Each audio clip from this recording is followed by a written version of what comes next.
प्यारे बच्चों, I am Anil Sharma, SS teacher of your class. आज मैं आपको ज्योग्राफी का फर्स्ट लेसन यानी संसाधन और विकास इसके विषय बताता हूं। सबसे पहले संसाधन कहते ही किसे? प्रकृति से मिले हुए वे उपहार जो मानव की आवश्यकताओं को पूरा करते हैं, उन्हें ही हम संसाधन कहते हैं। जैसे पर्वत, पठार, मैदान, पेड़ पौधे, जल, मछली, जीव जंतु सब संसाधन के अंतर्गत आते हैं और इन्हें भविष्य के लिए बचाकर रखना संसाधन संरक्षण कहलाता है। इन संसाधनों का विवेकपूर्ण ढंग से अर्थात बुद्धिमत्तापूर्ण ढंग से उपयोग करना ही संसाधनों का नियोजन कहलाता है। अब प्रश्न है, संसाधनों का वर्गीकरण किन किन आधारों पर किया जा सकता है? संसाधनों का वर्गीकरण कई आधारों पर होता है। जैसे उत्पत्ति के आधार पर लेते हैं पहले जैव और अजैव संसाधन। जैव संसाधन वे संसाधन है जिनमें जीवन के अंश पाए जाते हैं, अर्थात जो जीव जंतुओं से बने हों उन्हें जैव संसाधन कहते हैं। जैसे पशु, मत्स्य, वनस्पति इत्यादि जैव संसाधन। अजैव संसाधन ये वे संसाधन होते हैं जिनमें जीवन के अंश नहीं पाए जाते, अर्थात जो जीवों से नहीं बनते, अजैव संसाधन कहलाते हैं। सभी प्रकार के खनिज व धातुएं अजैव संसाधन के उदाहरण हैं। नवीकरणीय के संसाधन और अनवीकरणीय। नवीकरणीय के संसाधन ये वे संसाधन होते हैं जिनका उपयोग एक बार करने के बाद कुछ समय के बाद ये पुनः प्राप्त हो जाए या दोबारा बन जाए, इन्हें हम नवीकरणीय कहते हैं। जैसे जल है, मिट्टी है, पेड़ पौधे हैं, ये नवीकरणीय संसाधन के उदाहरण हैं। अनवीकरणीय ये वे संसाधन हैं जिनका उपयोग यदि एक बार कर लिया तो उनकी पुनः पूर्ति नहीं होती, अर्थात वो दोबारा नहीं बन सकते, नष्ट हो जाते हैं, उन्हें अनवीकरणीय कहते हैं। जैसे कोयला और पेट्रोलियम अनवीकरणीय संसाधनों के उदाहरण। इसके बाद स्वामित्व के आधार पर भी इनका वर्गीकरण हो सकता है। निजी संसाधन ये वे संसाधन हैं जो किसी एक व्यक्ति या व्यक्तियों के समूह के होते हैं, उन्हें हम निजी संसाधन कहते हैं। जैसे मोबाइल है, अपना रेडियो है, टेलीविजन है, ये सब निजी संसाधनों में आते हैं। सार्वजनिक ये वे संसाधन हैं जो सबके होते हैं। जैसे स्कूल है, पार्क है, निजी संसाधन होते हैं, जिन्हें साझे के संसाधन भी कह सकते हैं। इसके बाद आता है राष्ट्रीय संसाधन। ये वे संसाधन हैं जिनके ऊपर किसी पूरे देश का अधिकार होता है, इन्हें राष्ट्रीय संसाधन कहते हैं। जैसे रेलवे, सड़कें पूरे राष्ट्र की खबर होती है और संपूर्ण देश का इनका अधिकार होता है, राष्ट्रीय संसाधन। अंतरराष्ट्रीय संसाधन ये वे संसाधन हैं जो पूरे विश्व समुदाय के होते हैं, पूरे संसार के होते हैं, इन्हें हम अंतरराष्ट्रीय संसाधन कहते हैं। जैसे सभी आकाशीय पिंड जो हैं सब पूरे विश्व के हैं। अंटार्कटिका महाद्वीप पूरे विश्व है। इसके साथ साथ 200 किलोमीटर देश की सीमा से आगे का जो समुद्र है वो पूरे राष्ट्र संसार का होता है। यदि दो देशों के बीच की दूरी 200 किलोमीटर से कम समुद्र है तो वहां आधा आधा समुद्र दोनों देश का बढ़ जाता है, अन्यथा 200 किलोमीटर से देश की सीमा से छोड़ के आगे का समुद्र पूरे विश्व का होता है। इसे अंतरराष्ट्रीय संसाधन कहते हैं। अब होता है स्वर व्यापक। ये वो होते हैं जो सब कहीं विद्यमान होते हैं, हवा है, पानी है, इन्हें हम स्वर व्यापक कहते हैं। संभावित ये वे संसाधन है जो प्रकृति के अंदर प्रचुर मात्रा में विद्यमान है, लेकिन हम इनका उपयोग अभी नहीं कर रहे और भविष्य में इन संसाधनों का उपयोग होने की प्रबल संभावना है, इन्हें हम संभाव्य संसाधन कहते हैं। जैसे सौर ऊर्जा है, पवन ऊर्जा है, ज्वारीय ऊर्जा है, ये सारे संभाव्य संसाधन होते हैं। विकसित संसाधन, ये वे संसाधन हैं जिनका पूर्ण रूप से विकास हो चुका है, अर्थात जिन संसाधनों का हम इस्तेमाल या प्रयोग इस समय कर रहे हैं वो सारे के सारे विकसित संसाधनों में आते हैं। खनिज और धातुएं, कोयला, पेट्रोलियम इनके उदाहरण हैं।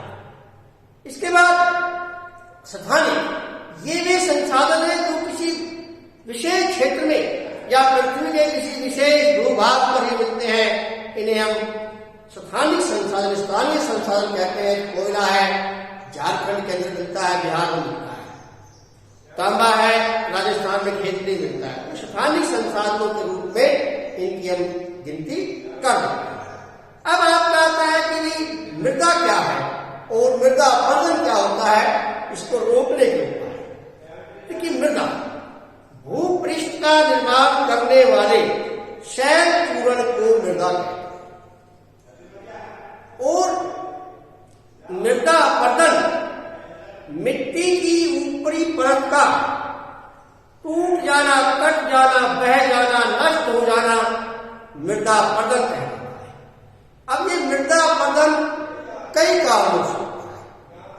अत्यधिक तेज बहाव से, यदि पानी का बहाव, दबाव, प्रेशर तेज गति से है तो भी मिट्टी की ऊपरी परत कट जाती है। तेज वर्षा से, अत्यधिक वर्षा के कारण भी मिट्टी की ऊपरी परत टूट जाती है, नष्ट हो जाती है, जिससे मृदा अपरदन हो जाता है। तेज हवा से, अत्यधिक हवा के तेज बहाव से भी मिट्टी की ऊपरी परत टूट जाती है, नष्ट हो जाती है, जिससे मृदा अपरदन होता है। खनन कार्य से, पृथ्वी के ऊपर अत्यधिक मात्रा में खान खोदने से भी मृदा अपरदन अधिक मात्रा में होता है। इसके साथ साथ अत्यधिक सिंचाई करने से भी मृदा अपरदन होता है। खेतों के अंदर अति पशुचारण से भी, यानी पशुओं को चराने से भी मिट्टी की ऊपरी परत पशुओं से खून के साथ टूट जाती है, जिस कारण से भी मृदा अपरदन हो जाता है। ऐसे अनेक कारण हैं जिनसे मिट्टी की ऊपरी परत कट जाती है और यही मृदा अपरदन होता है। इन सभी कारणों को रोक करके या कम करके हम मृदा अपरदन को भी कम कर सकते हैं। जैसे पेड़ लगाना, अत्यधिक मात्रा में वृक्षारोपण करके पेड़ लगाने से भी मृदा अपरदन को हम रोक सकते हैं, क्योंकि पेड़ों की जड़ें मिट्टी को जकड़ देती हैं, जिससे मिट्टी कटने या टूटने नहीं पाती। रक्षक रेखाएं लगाकर जिन क्षेत्रों में मृदा अपरदन अत्यधिक मात्रा में होता है, वह कतार में, एक पंक्ति में वृक्षों को लगा करके मृदा अपरदन को कम किया जा सकता है। हरित पट्टी या घास लगा करके हम घास लगाकर भी मिट्टी के अपरदन को कम कर सकते हैं। खेत के चारों ओर मेड़ या बाड़ लगा करके भी मृदा अपरदन को रोक सकते हैं, क्योंकि बाड़ लगाने से या मेड़ बनाने से खेत का पानी बाहर नहीं आता है और मिट्टी कटने नहीं पाती। समुचित जुताई के माध्यम से ढलान वाली भूमि पर विपरीत दिशा में जुताई करके भी मिट्टी के अपरदन को हम कम कर सकते हैं। इसके साथ साथ पहाड़ी ढलानों पर सोपान यानी सीढ़ी नुमा खेती करके भी मृदा अपरदन को काफी हद तक कम किया जा सकता है। इसके अलावा पशुओं की चराई पर रोक लगाई जाए, कम से कम कीटनाशकों का प्रयोग किया जाए, ये भी मृदा अपरदन को रोकने के कुछ उपाय हैं। अब आता है भूमि निम्नीकरण क्या है। देखिए, भूमि निम्नीकरण भी मिट्टी की ऊपरी परत का कमजोर पड़ जाना भूमि निम्नीकरण होता है, यानी भूमि की उपजाऊ शक्ति का नष्ट। इसके साथ साथ मिट्टी कितने प्रकार की, भारत में 6 प्रकार की मिट्टी है। सर्वप्रथम है जलोढ़ मृदा।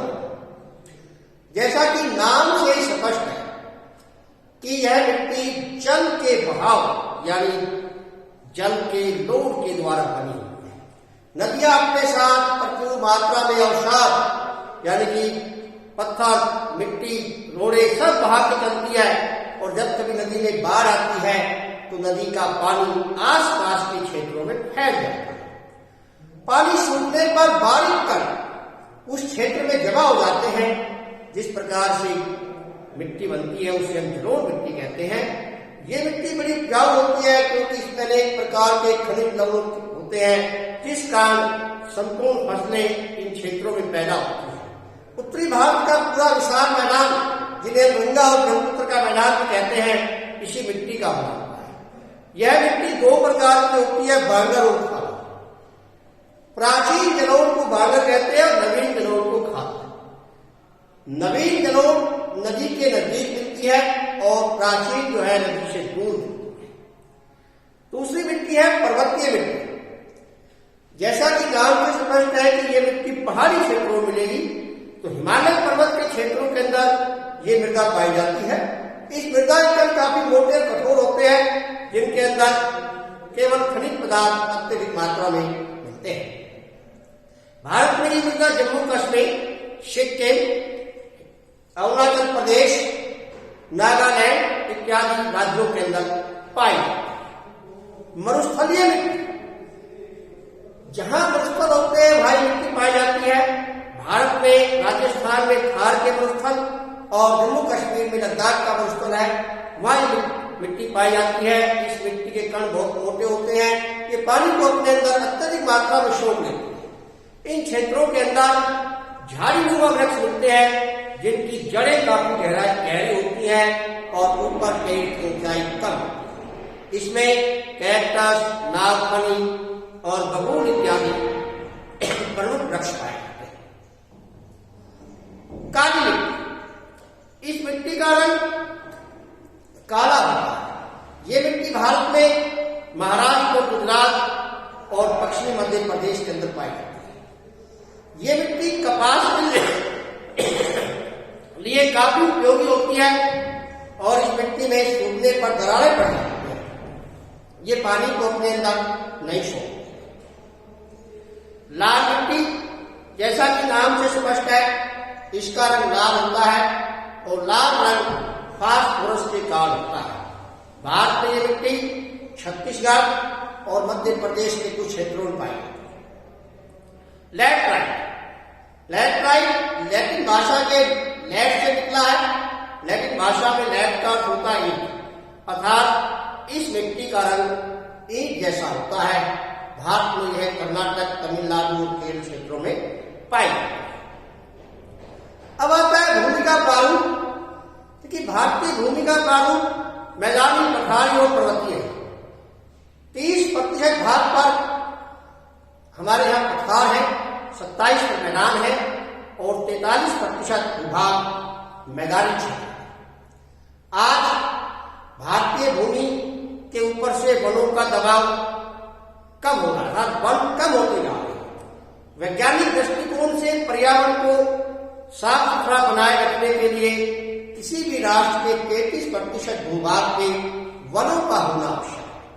लेकिन भारत में ये संख्या या ये प्रतिशत जो है 22.5% है, जो कि राष्ट्रीय अनुमान से बहुत ही कम है। इतना ही नहीं, भारत में वनों का वितरण भी ऐसा है।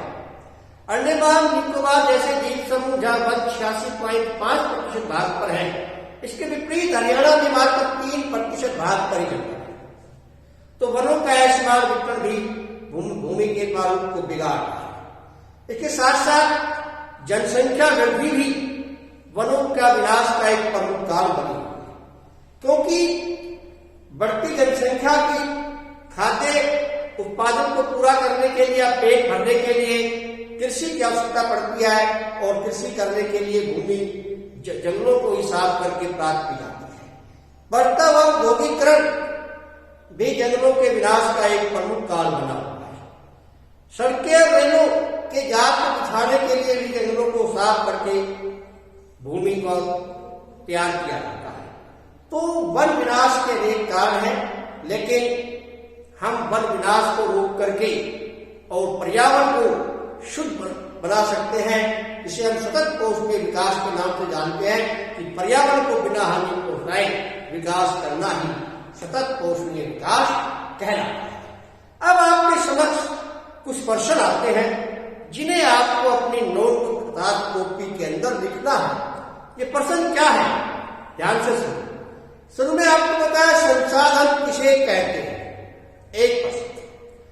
संसाधनों का वर्गीकरण किन किन आधारों पर किया जाता है, दूसरा। संसाधन संरक्षण किसे कहते हैं, तीसरा। संसाधन नियोजन से क्या अभिप्राय है। अब आता है मृदा क्या है या मिट्टी किसे कहते हैं, भारत में कितने प्रकार की मिट्टी पाई जाती है।